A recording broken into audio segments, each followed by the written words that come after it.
Alors nous allons faire donc notre 10e cours, c'est ça, 10e cours, sur identification. Et nous sommes en train d'étudier que nous sommes morts avec Christ. Nous sommes morts avec Christ, voilà. Nous avons vu que Jésus a été fait malédiction sur la croix. Il s'écrit « Mon Dieu, pourquoi m'as-tu abandonné ?» on s'aperçoit que Jésus va être d'abord fait péché, numéro 1. On a vu dans 2 Corinthiens 5, 21, il l'a fait devenir péché, Dieu a fait devenir péché, c'est-à-dire il y a eu la nature spirituelle du péché qui a été transférée dans l'esprit de Jésus. Je vous rappelle qu'il n'est pas devenu pécheur, première chose. Ensuite, on a vu que Jésus a été fait malade à la croix, il a reçu le transfert de la nature de la maladie. Il a payé pour la maladie, d'accord ? Donc, vous avez droit légal à la guérison. Vous allez me dire, oui, moi je prie depuis un certain temps et je ne suis pas guéri. C'est parce que tu as besoin de foi, tout simplement. Tu as besoin d'apprendre d'abord de connaître ce qui t'appartient en Christ et ensuite tu as besoin de marcher dans la foi. Alors, troisième domaine où Christ va nous racheter, puisqu'il nous a racheté de la malédiction de la loi. Et la malédiction de la loi avait donc les 3 volets suivants. C'était la mort spirituelle, donc Jésus a réglé le problème en devenant péché. La maladie, il a réglé le problème parce qu'il a été fait malade sur cette croix. Et troisième domaine, c'est la pauvreté. C'était la malédiction de la loi. Dans la malédiction de la loi, vous voyez que vous échouez partout. Rien ne marche. À cause de la malédiction de la loi, c'était bon pour les Israélites de l'Ancien Testament. Et nous avons été rachetés de ces choses, de la malédiction de la loi. Il est devenu malédiction pour que nous puissions devenir bénédiction, c'est tout. Vous avez été bénis, c'est ce que Éphésiens, on va relire d'ailleurs Éphésiens 1.3. De temps en temps, il faut faire des petites récapitulations sur ce que nous sommes, puisque nous sommes en train d'étudier ça. On peut afficher, s'il vous plaît, Éphésiens chapitre 1, verset 3. Et là, la parole de Dieu nous dit bien, il ne faut pas que tu te considères comme quelqu'un qui a des malédictions, mais béni soit le Dieu, le Père de notre Seigneur Jésus-Christ, qui nous a bénis. Ah, encore un temps passé. Vous voyez, le temps passé est incroyable. Les verbes au temps passé, on en a plein. Par ses meurtrissures, nous avons été guéris.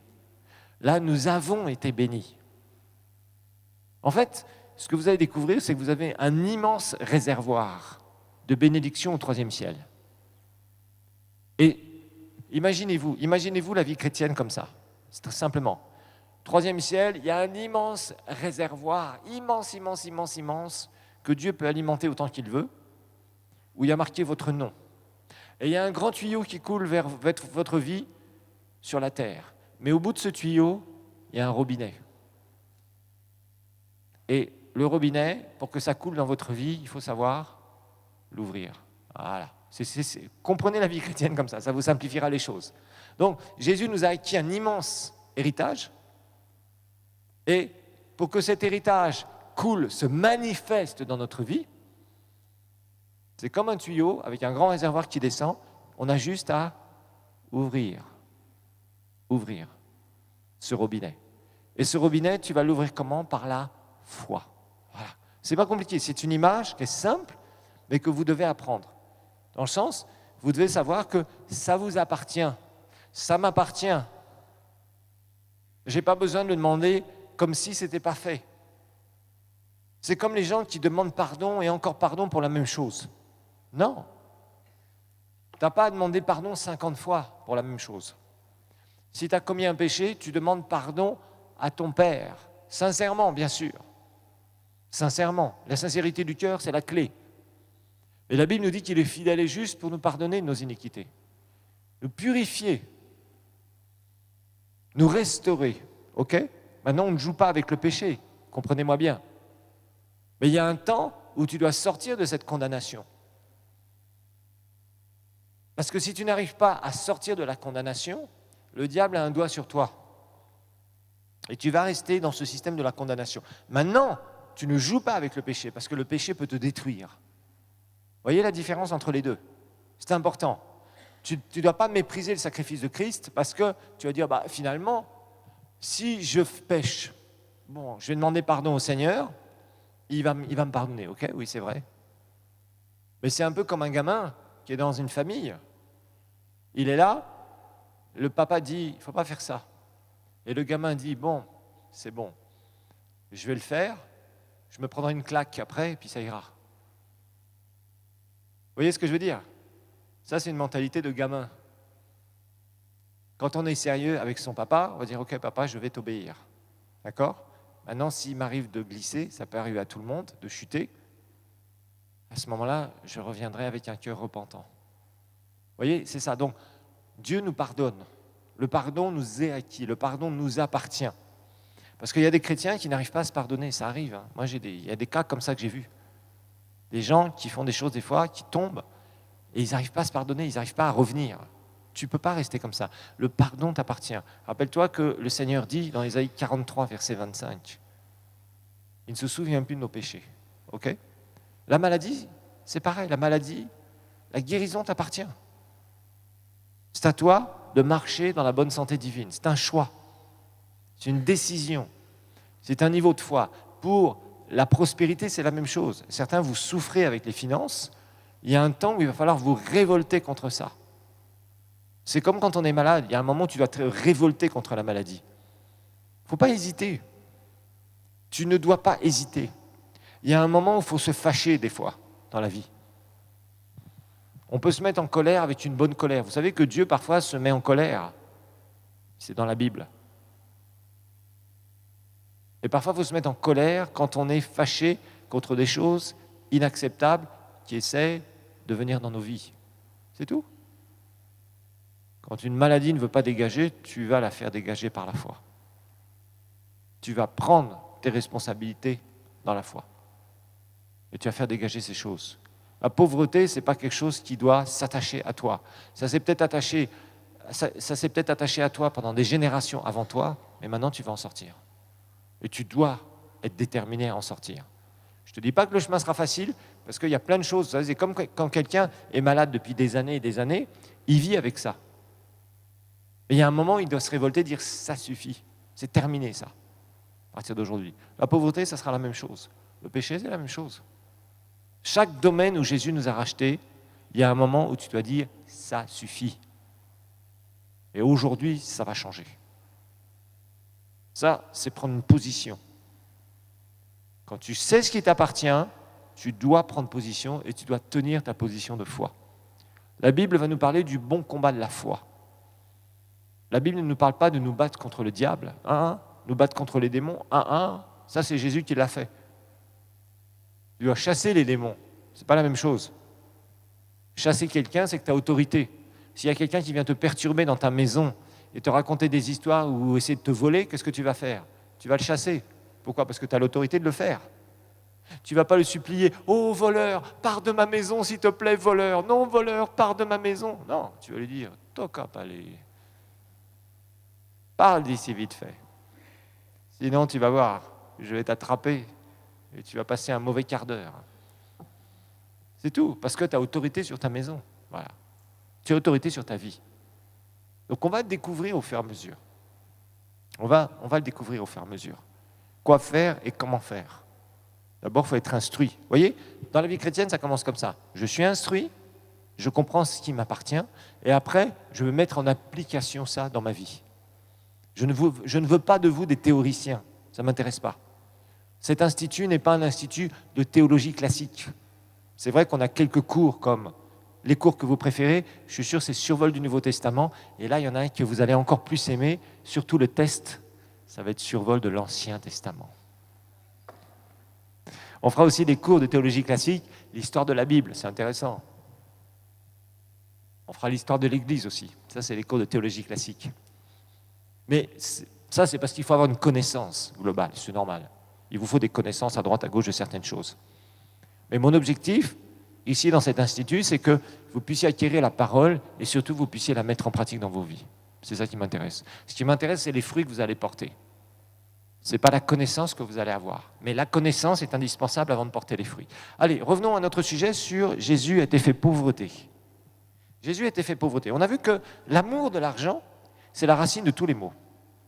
Alors, on a vu que beaucoup de gens, et ça a duré des siècles, je vous dis, ça commence à partir un peu parce que les gens commencent à en avoir marre de ce genre de sermon, à propos de la pauvreté. Alors, il y a des gens, vous savez, quand vous commencez à prêcher la prospérité, ils vont lever les boucliers. Ils vont dire, être pauvre, c'est comme être comme Jésus. Être comme Jésus. Alors, je vais vous montrer comment Jésus n'était pas pauvre.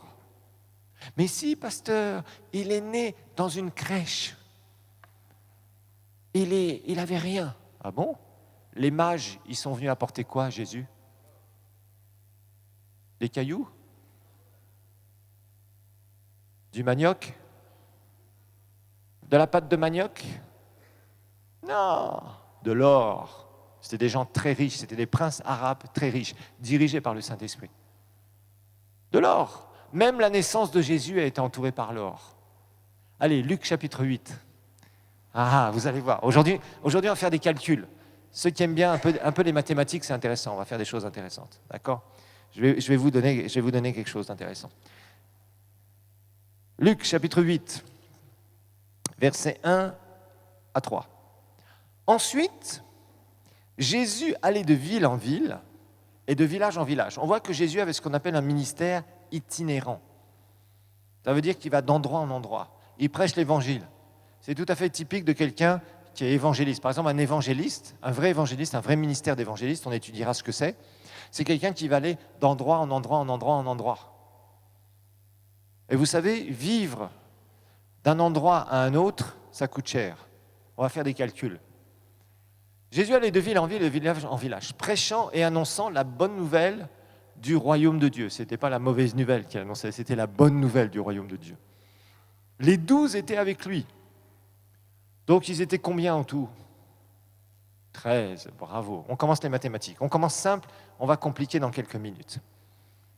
Les 12 étaient avec lui. Et quelques femmes qui avaient été guéries d'esprits malins. Regardez bien. Et quelques femmes qui avaient été guéries d'esprits malins, c'est-à-dire avaient été délivrées et de maladies, donc avaient été guéries aussi. Marie, dite de Magdala, de laquelle étaient sortis 7 démons. Verset 3. Jeanne, femme de Chuza, ou Chouza, je ne sais pas comment on prononce, peu importe, intendant d'Hérode. Hérode, c'était qui? Le roi. Donc c'était la femme du gestionnaire du roi. Je pense que le gestionnaire était riche.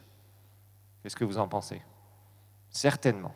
Son mari était un homme riche, gestionnaire du roi. Quelle belle position. Mon roi, donnez-moi tout à gérer, je vais bien gérer, même mes poches.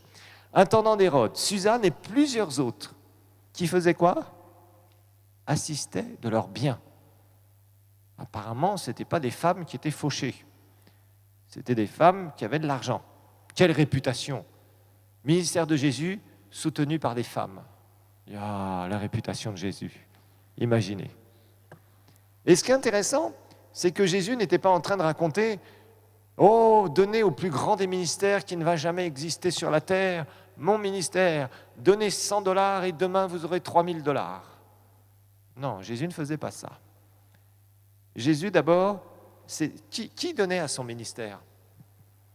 Des gens qui avaient été touchés par son ministère. Vous voyez, ça c'est important. Ça, c'est des remarques qu'on fera plus tard. Ceux qui investissent dans un ministère, c'est ceux qui reçoivent de ce ministère, la source. C'est pourquoi des fois, il y a des gens qui viennent vous visiter et qui vous disent « Le Seigneur m'a dit que toi, tu dois me donner $500. » Et s'il faut leur répondre « Le Seigneur ne m'a rien dit à moi. » Et je vous rappelle, chassez ces gens-là à coups de bâton. Et si vous cassez le bâton, venez voir le pasteur Olivier, il vous en rachètera un tout neuf pour le prochain qui viendra vous visiter. Alors, on va voir un petit peu comment Jésus fonctionnait. Ah, petite question. Comment Jésus fonctionnait? Jésus avait combien de disciples? Il avait 12 disciples. Un certain nombre de ces disciples, c'était des gens les plus proches de Jésus. Ils faisaient quel métier? C'était les pêcheurs de poissons, vous vous rappelez? Moi, je suis sûr d'une chose, c'est que Pierre avait bon appétit. J'en suis persuadé. Alors, il y avait 12 disciples, plus Jésus, ils étaient 13. Combien de temps Jésus a exercé son ministère sur la terre? 3 ans et demi. On va calculer aujourd'hui. 3 ans et demi, ça fait combien de jours? Je vous ai dit qu'on allait faire des mathématiques. Bon, allez, j'ai fait quelques calculs. Voilà. Il y avait 13 disciples. Il y avait 2 repas par jour, plus un petit déjeuner. Oui ou non? Vous pensez qu'ils mangeaient une seule fois par jour? Ou ils faisaient des jeûnes et prières une année? Qu'est-ce que vous pensez de ça? Vous n'avez jamais pensé à ça? Non, il y avait 13 personnes à nourrir. 2 repas par jour, un petit déjeuner. Je pense que 3 ans et demi, il y avait bien 365 jours par an, c'est ça, hein? Ok. Alors, quand on fait 13 fois 365, fois 2 repas par jour, fois 3 ans et demi, donc fois 3 et demi, ça fait 33 000 repas. Ah, mince alors, Jésus était pauvre. Bon, alors il était là, à chaque repas, en fait, Jésus faisait la chose suivante. À chaque repas, il prenait un petit morceau de pain comme ça, il disait, bon, les gars, je suis désolé, aujourd'hui, il y aura 1 miette pour Pierre, 1 miette et demie pour Jean, 2 miettes pour Jacques. Et les autres, on va essayer de se débrouiller. C'est ce que Jésus faisait? Est-ce que vous avez entendu les disciples dire, oh, tu sais, Jésus, aujourd'hui, on a faim, ça fait 3 jours qu'on ne mange pas. Vous avez entendu Vous avez entendu les disciples dire ça? Ok. Alors maintenant, une autre question. Dites-moi, est-ce que Jésus priait pour que des sacs de riz tombent du ciel? Oui ou non? Les poulets qui tombent du ciel? Oui ou non? Non. Ah, mince alors. Donc Jésus avait un ministère. Vous n'entendez pas une seule fois les disciples se plaindre. Il va servir 33 000 repas. C'est beaucoup ça quand même, hein? Il va servir plein de petits déjeuners aussi. Et tout ça, ça coûte quoi? De l'argent, oui ou non? Mince, alors vous n'avez jamais... Bon. Alors j'ai fait un calcul. 33 000 repas. Allez, on va être généreux, on va dire $2 le repas. Ça fait 60 000 $ quand même. Plus les petits déjeuners, plus les déplacements. Mais croyez-moi, ils n'avaient pas les minibus ici, à cette époque. Ils se déplaçaient autrement. Mais il faut que vous sachiez une chose. La plupart du temps, quand ils entraient dans une ville, il y avait un péage. Eh oui. Et rappelez-vous, Jésus, un jour, il était là et il a provoqué Pierre. Et il a dit, bon, il faut entrer dans la ville. Et Pierre lui dit, le gars qui devait toucher l'argent là, pour le droit d'entrée, il lui dit, mais est-ce que toi et ton maître, là, il faut donner là, les petites pièces. Et Jésus lui a dit, allez Pierre, va pêcher un poisson, là, on ne va pas les choquer. Parce que le propriétaire de la terre et des cieux, en général, il ne paye pas un droit d'entrée dans une ville. Voilà. Mais bon, pour ne pas les choquer, allez, va pêcher un poisson. Dans le premier poisson, tu trouveras qu'il a avalé une petite pièce, on va leur donner. Voilà, tout simplement. Jésus n'avait pas de problème. Dites-moi, au fait, j'ai une autre question. C'était qui le trésorier du ministère de Jésus? Judas? Waouh! Alors, il y avait une fête, à la fête de Pâques. On va étudier ça dans quelques minutes, mais à la fête de Pâques, moi je ne sais pas quand même, ça c'est un truc que je demanderai au Seigneur au ciel. Je vais dire, Seigneur, pourquoi tu as choisi un trésorier qui va te trahir et qui a dû piquer dans la caisse? Jésus le savait. Oh là là. Franchement, des fois quand le Seigneur il a gardé Judas jusqu'au bout, imaginez-vous. Ça montre, vous savez, des fois, Dieu donne des chances à des gens. C'est étonnant, hein? Dieu fonctionne comme ça. Des fois, il connaît le cœur d'une personne. Mais jusqu'au bout, il va attendre avec cette personne pour que son cœur se révèle et que la personne n'ait aucune excuse. Judas n'a eu aucune excuse de trahir Jésus. Aucune. Aucune. Parce que Jésus savait ce qu'il y avait dans le cœur de Judas. Il savait très bien qui était Judas, le fils de la perdition. Et malgré ça, jusqu'au dernier moment, il l'a gardé auprès de lui dans son ministère. Vous savez, c'est très difficile de garder des traîtres qu'on sait que ce sont des traîtres quand on a un ministère. Parce que ce sont des gens qui vous font beaucoup de mal en général. Et là, effectivement, il a trahi Jésus. C'était un instrument pour que Jésus se donne à la croix pour nous. Alors, on va continuer. Maintenant que vous avez fait des calculs, j'espère que vous referez vos calculs avec une calculette précisément pour le nombre de repas que Jésus a dû trouver. Ok ? Est-ce qu'ils ont dormi à la belle étoile?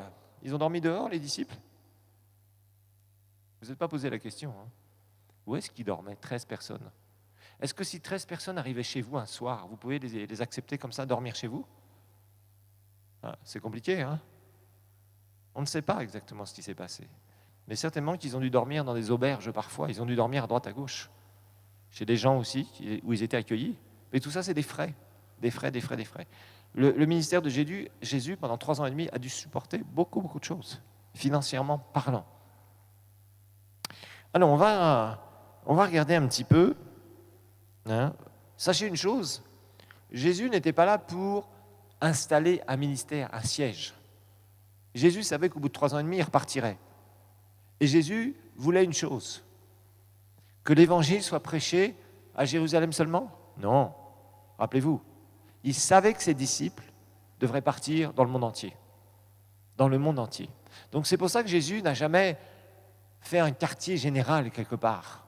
Il aurait pu le faire sans problème, mais il n'a jamais fait un quartier général. D'ailleurs, l'église de Jérusalem, quand vous regardez le début des Actes des Apôtres, on voit qu'elle est numéro 1, et après, ce qu'on appelle l'épicentre du christianisme. Au début, le réveil est à Jérusalem. Après, le réveil va se déplacer vers Antioche, qui est du côté du Liban. Ensuite, l'épicentre du christianisme va se déplacer au travers du ministère de Paul, on l'a vu, vers Éphèse. Éphèse, qui est en Asie mineure, à l'ouest, dans la province d'Asie mineure, à l'ouest de la Turquie. À partir d'Acte 19, vous allez trouver ça. Donc on voit que même les apôtres, les disciples, ils vont partir, parce que l'objectif, ce n'est pas qu'ils restent au même endroit. Donc Jésus n'a jamais voulu faire un gros siège à Jérusalem. Il savait très bien qu'un peu plus tard, en l'an 70, Israël ne deviendrait plus une nation, ne serait plus une nation. Donc à peu près 37 ans après la résurrection, Jésus savait que Israël ne serait plus une nation de l'an 70 après Jésus jusqu'en 1948. Ça fait presque 19 siècles où Israël n'était plus une nation. Israël est redevenu une nation après l'Holocauste des Juifs par les Allemands et toutes les persécutions après la guerre. Si vous regardez les reportages après la guerre, c'est épouvantable. On a voulu remettre des Juifs partout dans des camps. Et là, il y a eu un tollé mondial en disant que ces gens-là ont été massacrés, ils ont vécu le génocide le plus grand de l'histoire de l'humanité. Et encore, vous voulez les mettre encore dans des camps. Et c'est là où on les a ramenés dans le territoire de la Palestine avec les Nations Unies en 1948. Donc Jésus savait très bien que l'évangile serait refusé de la part des Juifs en grande partie. Rappelez-vous, Jésus a été envoyé, il le dit, premièrement, à la nation d'Israël, aux Juifs. Les Juifs devaient entendre l'évangile numéro 1. Nous savons que les Juifs ont refusé en masse l'évangile. Ils ont accepté un peu en première partie, il y a eu un premier réveil à Jérusalem, et après c'était persécution sur persécution sur persécution, et l'évangile s'est répandu beaucoup plus parmi les païens à cette époque, et surtout en Europe du Sud, en Europe de l'Ouest, au sud de l'Europe de l'Ouest. Particulièrement, c'est là où on voit les 30 ans d'histoire des Actes des Apôtres. Donc, on voit très bien que le ministère de Jésus n'était pas un ministère qui devait se focaliser sur rester dans un endroit, mais il devait se focaliser pour bouger. Parce que le monde, à l'époque, pour vous dire, on estime qu'à peu près la moitié de la population habitait dans l'Empire romain, pratiquement, la moitié de la population mondiale. D'ailleurs, quand on fait des études, on s'aperçoit que l'Amérique du Nord et l'Amérique du Sud, il y avait très très peu de gens sur ces continents-là. Il y avait très peu de gens en Australie, il y avait des gens en Asie, mais surtout aussi dans tout le bassin méditerranéen, c'est-à-dire Afrique du Nord, les pays du Moyen-Orient et le sud de l'Europe. Rappelez-vous que l'histoire de l'humanité a commencé en Irak, au départ. Okay. Après, le mont Ararat, quand Noé a échoué, l'arche de Noé, c'était en Arménie. En Arménie, bon, c'est au-dessus du Liban, un peu plus au-dessus du Liban. Donc Israël, vous avez le Liban, et c'est un peu plus vers le Moyen-Orient. L'Arménie, qui est un tout petit pays aujourd'hui, mais c'est comme ça que l'histoire de l'humanité s'est répandue à nouveau. Le berceau de l'histoire de l'humanité, c'est là où il y a eu le plus de population au départ, et au fur et à mesure, les gens ont commencé à remplir la terre. Mais c'est surtout au XXe siècle qu'on voit qu'il y a autant de population et qui s'est répandue. D'ailleurs, on étudiera ce phénomène et on verra pourquoi toutes ces choses. Ok, on va revenir à notre sujet plus à propos de la pauvreté. Alors souvent, ce qu'on voit, c'est que les gens prêchent la pauvreté. Alors soit c'est ça, soit c'est la richesse à outrance et du n'importe quoi. Et ceux qui prêchent la pauvreté s'appuient sur un texte. Luc chapitre 6, verset 20. Et beaucoup de gens ont dit non, non, non, non, il faut que les chrétiens soient pauvres, ou en tout cas qu'ils n'aient pas grand-chose, parce que Jésus était pauvre. Et ils vont dire d'ailleurs, il y a des Écritures qui nous le montrent, que même Jésus-Christ prêchait la pauvreté. Bon, déjà, je vous ai montré une chose, c'est que le ministère de Jésus était soutenu par des femmes riches. Ça, c'est un. Je vous ai montré que Jésus avait beaucoup de dépenses. Il avait un ministère itinérant. Il est beaucoup plus coûteux d'avoir un ministère itinérant, de déplacer des gens d'endroit en endroit en endroit, que d'avoir un ministère que vous établissez dans un endroit et où vous restez dans cet endroit. C'est beaucoup plus coûteux d'avoir des gens qui se déplacent constamment pour le ministère. Par exemple, les évangélistes, quand ils se déplacent avec leurs équipes, c'est des billets d'avion, c'est des camions pour le matériel, c'est des locations s'ils n'ont pas de camion et tout leur matériel, c'est distribution pour les croisades des invitations, des machins. Tout. Prêcher l'évangile coûte cher. Ça coûte cher. L'évangile est gratuit pour celui qui le reçoit. Mais prêcher l'évangile, ça coûte des sous. Hein. Ça coûte des sous. C'est du matériel aussi que vous trimballez de droite et de gauche et qui coûte cher et qui se dégrade beaucoup plus facilement que si vous mettez ça dans une salle d'église. Donc tout ça, ça coûte de l'argent. C'est clair. Il faut bien en être conscient. Alors maintenant, il y a un texte que les gens utilisent très souvent quand ils essaient de montrer que Jésus était pauvre. Alors on va lire ce texte et je vais vous montrer ce que ce texte veut dire. OK ? On va lire peut-être quelques versets avant, à partir du verset... Ok, on va dire à partir du verset 17, s'il vous plaît, juste pour introduire. Verset 17, mais c'est ce verset 20 qui va nous intéresser. Il descendit, donc Jésus descendit avec eux, s'arrêta sur un plateau où se trouvait une foule de ses disciples. Et une multitude de peuples de toute la Judée, de Jérusalem, et la contrée maritime de Tyr et Sidon, ils étaient venus pour l'entendre et pour être guéris de leur maladie. Verset suivant, ceux qui étaient tourmentés par des esprits impurs étaient guéris. Et toute la foule cherchait à le toucher, parce qu'une force, ça c'est l'onction de guérison, une puissance sortait de lui et les guérissait tous, sans même qu'il ait quoi que ce soit à faire, ça coulait comme un fleuve, la guérison coulait comme un fleuve. Regardez bien, alors, levant les yeux sur ses disciples, il dit, « Heureux vous qui êtes pauvres, car le royaume de Dieu est à vous, ou le royaume de Dieu vous appartient. » Alors quand on lit cette phrase comme ça, on dit, ben voilà, pasteur Olivier, vous ne voyez pas ici, Jésus dit que ceux qui sont pauvres sont heureux parce qu'ils sont pauvres. Ce n'est pas ça que Jésus va dire ici, du tout. On va regarder ce texte. Alors, la première chose qu'on va remarquer, c'est que Jésus dit « Heureux, vous qui êtes pauvres ». Jésus ne dit pas « Heureux, nous qui sommes pauvres ». Je répète, Jésus s'adresse à des gens. Il dit « Heureux, vous qui êtes pauvres ». Jésus ne dit pas « Heureux, nous qui sommes pauvres ». Je répète, Jésus dit « Heureux, vous qui êtes pauvres ». Jésus ne dit pas « Heureux, nous qui sommes pauvres ». Vous voyez la différence ou pas? Oui, non, certains vous avez saisi, d'autres vous n'avez pas saisi. Si je m'adresse à vous et je vous dis vous êtes intelligent, par exemple, est-ce que je me mets dans le lot quand je dis vous? Est-ce que je me mets dans le groupe? Non. Si je dis, par exemple, nous sommes tous intelligents, là, je me mets dans le groupe, vous êtes d'accord? Si Jésus était pauvre, il aurait dit « Heureux, nous qui sommes pauvres ». Il n'aurait pas dit « Vous qui êtes pauvres ». Parce que Jésus ne s'est jamais considéré comme pauvre. Là, il fait une déclaration. Il parle à des gens. Il leur dit « Heureux, vous ». Il ne dit pas « Heureux, nous ». S'il avait dit « nous », j'aurais été choqué. Pourquoi? Comment est-ce que le propriétaire des cieux et de la terre pourrait dire « Oh, je suis pauvre avec vous, mes chers disciples ». Jésus est le propriétaire de l'univers. Comment est-ce qu'il aurait pu dire « Je suis pauvre ». Je suis pauvre. Non, il dit « Heureux, vous tu es pauvre. Ça, c'est une première remarque. Donc, il ne se met pas dans le lot du groupe des pauvres, du tout. OK ? D'autre part, quand Jésus lève ses yeux sur les disciples, ce n'est pas sur les 12 seulement, c'est sur tous ses disciples, tous les gens qui suivaient, sur la foule. Il va dire « Heureux vous ». Alors maintenant, une deuxième remarque. Jésus ne dit pas, écoutez bien, parce que dans ce texte, il y a de grandes richesses, et les gens interprètent très mal ce texte. Jésus ne dit pas « Heureux parce que vous êtes pauvres ». Je répète, heureux, et Jésus ne dit pas heureux parce que vous êtes pauvres.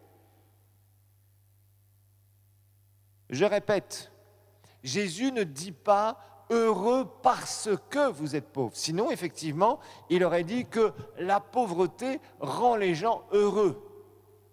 Mais Jésus ne dit pas ça. Vous allez voir, parce qu'il va conclure par quelque chose. Il faut bien comprendre dans ce texte. Jésus n'a jamais dit que la pauvreté rendait les gens heureux. Il n'a jamais dit ça. Comment est-ce qu'il peut dire que la pauvreté pourrait rendre des gens heureux ? Impossible. Quand une maman n'a pas de quoi donner à manger à ses enfants, elle est heureuse. Oh, alléluia, je suis heureuse parce que je suis pauvre.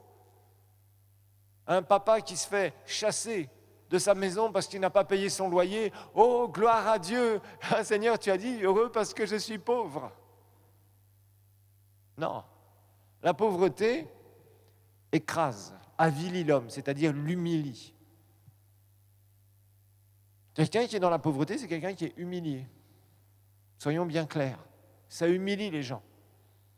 Pourquoi ? Parce qu'ils n'ont pas de quoi faire.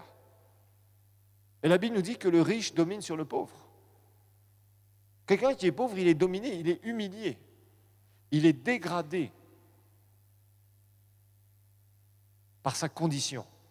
Quand quelqu'un n'a pas de quoi payer un loyer, quand quelqu'un n'a pas de quoi payer de la nourriture pour ses enfants, sa famille, quand quelqu'un se retrouve avec ses enfants qui sont chassés de l'école parce qu'il n'a pas d'argent, comment il peut être heureux ? Non, il a des problèmes, il ne sait pas comment faire. Ça lui prend la tête. Donc Jésus n'a jamais dit heureux grâce à votre condition de pauvreté. La condition de la pauvreté ne rend pas les hommes heureux.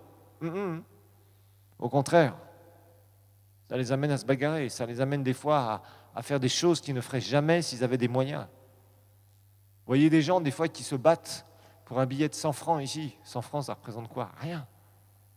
Mais ils se battent pour ça.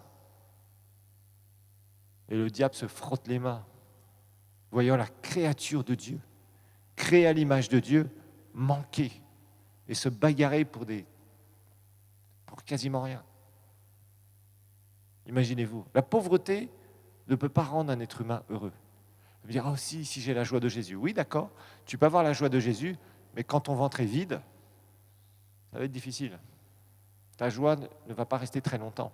D'un seul coup, ta tête va reprendre le dessus et ton estomac va dire « donne-moi quelque chose ». La pauvreté ne peut jamais rendre heureux des gens, ça c'est clair. La richesse apporte un certain bonheur, mais sans Christ, ça ne vaut rien. Soyons bien clairs. Donc Jésus va dire ici « heureux vous », non pas nous. Donc il ne se met pas dans le lot des pauvres. Jésus n'a jamais été pauvre. Ça c'est vraiment des choses qui sont inacceptables d'entendre. Ensuite, il ne dit pas « heureux parce que vous êtes pauvre ». Heureux grâce à votre condition de pauvreté. La pauvreté vous rend heureux. Non, il n'a pas dit ça. Il s'adresse à des gens, il s'adresse à une catégorie de gens, à un certain nombre de ses disciples. Il dit « heureux, vous, les pauvres ». Car, parce que, là on a le parce que, car le royaume de Dieu vous appartient. Qu'est-ce que Jésus voulait dire au travers de ça ? C'est très simple. Jésus disait « heureux vous », non pas nous, heureux vous les pauvres là. Parce que le royaume de Dieu vous appartient. Et sous-entendu, avec les lois du royaume de Dieu, vous allez pouvoir sortir de cette pauvreté. C'est ça que Jésus était en train d'exprimer ici. Il a dit avec les lois du royaume de Dieu. Le royaume de Dieu vous appartient. Et avec les lois du royaume de Dieu, vous pourrez sortir de cette condition. C'est ça que Jésus exprimait ici. Il exprimait que le royaume de Dieu vous appartient, et avec les lois du royaume, vous allez pouvoir prospérer, donc sortir de cette condition. La malédiction de la pauvreté ne doit plus vous toucher, parce que je vous bénis. Et je vais vous bénir au travers du royaume. Le royaume de Dieu vous appartient. Et je vous assure, les chrétiens ont besoin de connaître ça. Je vois ici au Burundi, une fois que les gens sont sauvés, le défi numéro 1 de plus de 95, 98% ou 99% des Burundais aujourd'hui, c'est les problèmes d'argent et de la pauvreté. Aujourd'hui, actuellement, dans la crise économique dans laquelle nous sommes. C'est absolument phénoménal. C'est le travail tout de suite qu'on doit faire après qu'ils aient nettoyé leur vie à propos du péché. C'est fou. Et c'est comme ça. Parce que les gens ne réalisent pas qu'ils ont une capacité à produire. Et quand tu es sauvé, né de nouveau, tu vas être heureux non pas parce que tu peux être trouvé dans une condition de pauvreté, mais tu es heureux parce que le royaume de Dieu t'appartient et qu'au travers du royaume, tu vas avoir la victoire sur le péché, tu vas avoir la victoire sur la maladie et tu vas avoir la victoire sur la pauvreté et transformer tes situations. Tu ne peux pas vivre dans le Seigneur et être quelqu'un qui est vraiment spirituel et rester dans la pauvreté pendant des années jusqu'à la fin de tes jours. Ça, non. Tu dois dire non à ça. Tu dois dire non à ça parce que Jésus a payé le prix pour que tu puisses prospérer. Il a payé le prix pour que ta malédiction soit éradiquée et tu n'as plus de malédiction sur toi. Oui, mais pasteur, tout est bloqué dans ma vie. Oui, mais pasteur, non. Non, c'est parce que tu ne changes pas de mentalité. Parce que tu ne mets pas ta main à faire quelque chose. Vous aurez des enseignements là-dessus. Des enseignements radicaux qui, j'espère, certains d'entre vous vont commencer à vous réveiller et à ne plus accepter l'inacceptable. Ce sera une bataille, la bataille de la foi. Ce sera la guerre contre la pauvreté que vous allez déclarer. Oui, il faut déclarer la guerre à ta pauvreté. Et tu as le droit. Parce qu'il y en a un qui a vaincu pour toi cette histoire. Et tu peux produire, et tu vas produire. Et tu vas apprendre à produire. Ah non, je ne te dis pas que le chemin sera simple. Et si tu pratiques la parole de Dieu, tu verras la différence. Et on a vu un bon nombre de gens, vraiment, en tout cas ceux qui avaient des bons cœurs, qui ont entendu ce message et qui sont sortis de cette pauvreté, qui ont dit ça suffit, moi je ne peux pas rester comme ça. Et qui prospèrent très bien aujourd'hui, il n'y a pas de problème. Même dans les pires crises économiques, on peut prospérer. Il y a toujours quelque chose à faire. Ne pense pas qu'il n'y a rien à faire. Non, non, non, non. Donc en fait, Jésus, c'était ça qu'il exprimait. Heureux, vous, non pas nous. Parce que Jésus ne s'est jamais considéré comme pauvre, il n'aurait jamais pu oser faire une telle confession. Jamais. Et d'ailleurs, on parlera de la confession qu'il ne faut jamais faire. Si tu confesses que tu es pauvre, que tu n'as rien, tu ne t'en sortiras jamais. Tu violes une loi spirituelle, alors que Dieu t'a donné les lois spirituelles du royaume pour sortir de ça. Mais ça, c'est ton choix. Je vous rappelle, Jésus a simplifié l'équation, je vous le répéterai souvent. Vous avez un immense réservoir de bénédictions qui vous appartient. Il y a un grand tuyau maintenant qui coule vers votre vie, mais il y a un robinet au bout. Et le robinet, seul, vous pouvez ouvrir ou fermer. C'est à vous seul. Ça vous appartient, personne ne peut le faire à votre place. C'est toi qui as une main, les mains de la foi, pour ouvrir le robinet ou pour le laisser fermer si tu ne veux pas croire. Tu dois faire un choix, de vouloir transformer tes situations ou pas. L'Évangile nous permet de transformer nos situations. Jésus nous a acquis tout ce qu'il devait nous acquérir. Le sacrifice de Jésus est complet, tout est accompli. Dans les 3 volets, que ce soit par rapport au péché, si tu as encore des batailles là-dessus, que ce soit par rapport à la maladie, que ce soit par rapport à la pauvreté, Jésus t'a acquis la victoire. Il t'appartient, il y a des lois spirituelles pour te sortir de ces choses. Maintenant, il va falloir que tu les appliques les unes après les autres. Et que tu changes d'abord ta mentalité, mais pas seulement ça. Parce qu'aujourd'hui, on parle beaucoup de changement de mentalité seulement. Ce n'est pas seulement ça. C'est la foi et aussi tes mains qui vont se mettre à faire quelque chose. Voilà. Donc, on voit que très clairement, Jésus explique ça. Alors, nous avons vu dans Galates 3,13 que Jésus nous a racheté la malédiction de la loi. OK ? Car il est écrit, maudit est quiconque est pendu au bois, donc il est devenu malédiction pour nous. OK ?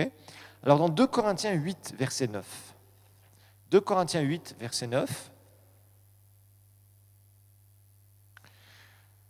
nous avons une déclaration de l'apôtre Paul. Car vous connaissez la grâce de notre Seigneur Jésus-Christ, qui pour vous s'est fait pauvre, de riche qu'il était, afin que par sa pauvreté, vous fussiez enrichis. Alors souvent, les gens pensent que ce verset concerne la naissance de Jésus. C'est faux. Ça va concerner notre identification. Il va être fait pauvre, pauvreté à la croix, dans notre rachat. Ce n'est pas un verset qui concerne la vie de Jésus. C'est un verset qui concerne le sacrifice de Jésus. Parce que Jésus n'était pas pauvre. Sinon, il aurait dit « Heureux nous qui sommes pauvres ». Et il n'a pas fait cette déclaration. Ok ? Donc faites attention quand vous lisez la parole de Dieu. Ce verset ne concerne pas la vie terrestre de Jésus. Ce verset concerne le moment où Jésus a reçu ce transfert de la nature de la pauvreté. Nature du péché, il est devenu péché, il est devenu maladie, il est devenu pauvreté à la croix du calvaire. Non pas dans sa vie. Je suis désolé, Jésus n'était pas pauvre. Même ses habits. La Bible nous dit que les soldats se sont partagés la tunique de Jésus. Vous croyez que c'était un truc d'occasion qui venait de Côté-Bout à 3000 francs? Ils ne se seraient pas partagé un petit truc qui valait rien. $1, ça ne les intéressait pas. C'était du tissu qui valait cher. Il y a beaucoup de raisons.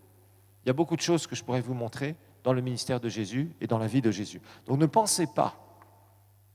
Quand Jésus est né, je vous ai montré, on le sait, qu'il y a eu de l'or qui a été donné.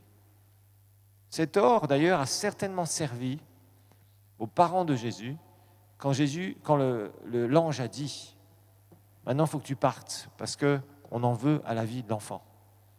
Quand le roi Hérode a su que les mages étaient partis en Orient sans passer, lui donner les informations où était né le roi des Juifs, parce qu'il avait demandé à ces personnes d'un rang élevé qui apparemment avaient une certaine connaissance de Dieu, qui avaient été dirigées par Dieu pour arriver jusque là où le roi des Juifs était né, Jésus était né. À ce moment-là, ils sont repartis et Hérode avait demandé à ce qu'ils passent le voir, soi-disant pour aller adorer le roi des Juifs. Oui, ce n'était pas pour adorer le roi des Juifs, c'était pour se dire « Toi, tu ne prendras pas ma place, je vais te tuer ». C'était ça qu'Hérode voulait faire. Et l'ange a dit à Joseph « Il faut partir en Égypte ». Et pendant les années qu'ils sont partis en Égypte, jusqu'à la mort du roi Hérode, il a bien fallu vivre avec quelque chose, non ? Eh oui. Et ils ont certainement vécu avec cet or qui avait été reçu à la naissance de Jésus. Voilà. Alors, maintenant, nous allons voir le chapitre 4. Nous allons juste introduire, parce qu'il nous reste quelques minutes pour ce cours.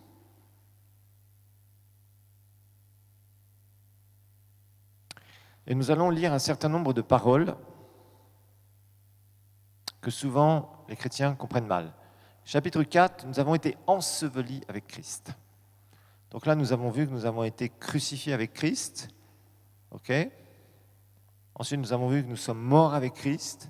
Et là, troisième étape dans son identification, dans son jugement, nous avons été ensevelis avec Christ.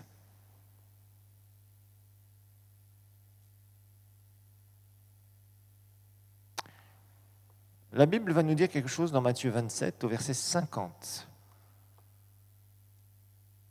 Chapitre 4, nous avons été ensevelis avec Christ. Matthieu 27, verset 50. La Bible nous dit, Jésus poussa de nouveau, c'est-à-dire pour la deuxième fois en fait. Rappelez-vous que le premier cri que Jésus avait poussé, c'est quoi ? Mon Dieu, pourquoi m'as-tu abandonné ? On a vu que là, le transfert de toute la malédiction a été fait dans l'esprit de Jésus. Il est devenu péché, maladie, pauvreté, malédiction pour nous. C'est là où il a pris notre place. Maintenant, la Bible nous dit Jésus poussa de nouveau, une deuxième fois, un grand cri et rendit l'esprit. Ça veut dire quoi, rendre l'esprit ? C'est mourir physiquement. D'accord ? C'est ça que ça veut dire. Donc rappelez-vous, Jésus est mort 2 fois à la croix, 2 types de morts. Premier type de mort, spirituellement, quand il y a eu un transfert de toute notre nature, la malédiction. Donc, péché, maladie, pauvreté. Maintenant, Jésus, quand il y a eu ce transfert, il a crié « mon Dieu, pourquoi m'as-tu abandonné? Séparation de la communion entre Dieu le Père et Dieu le Fils. Ça, c'est un grand mystère. Grand mystère. Dieu le Père et Dieu le Fils n'étaient plus en communion pendant ce temps, pendant 3 jours et 3 nuits. Waouh! Ça, c'est vraiment un truc qui peut faire froid dans le dos. Dieu le Père et Dieu le Fils séparés de la communion parce que Dieu le Fils a été fait péché. Maladie, pauvreté a été fait malédiction. Quelque chose qui nous est complètement, qui dépasse complètement notre entendement. Complètement notre entendement. Ensuite, Jésus va être encore dans son corps. Son esprit et son âme sont encore dans son corps. Et quelque temps après, peut-être quelques heures après, on ne sait pas, entre le moment où il va s'écrier « Mon Dieu, pourquoi m'as-tu abandonné ?» au verset 46, je crois, et au verset 50, là, il dit, il crie très fort et il rendit l'esprit. Alors, qu'est-ce qui va se passer à ce moment-là? La Bible nous dit dans Jean chapitre 19, verset 30, Jean 19, 30,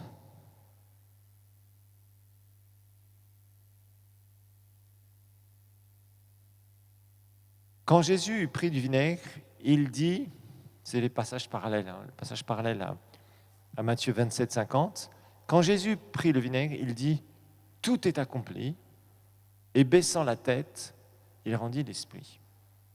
On connaît bien ce morceau de verset, tout est accompli. On a même fait des chants là-dessus. Et on va voir ce que ça veut dire. On va juste lire Luc 23, 46. Luc 23, 46. Jésus s'écria d'une voix forte, « Père, je remets mon esprit entre tes mains. » En disant ces paroles, il expira. Ok. Donc, on a 3 passages ici qui nous parlent de la mort physique de Jésus. Ok.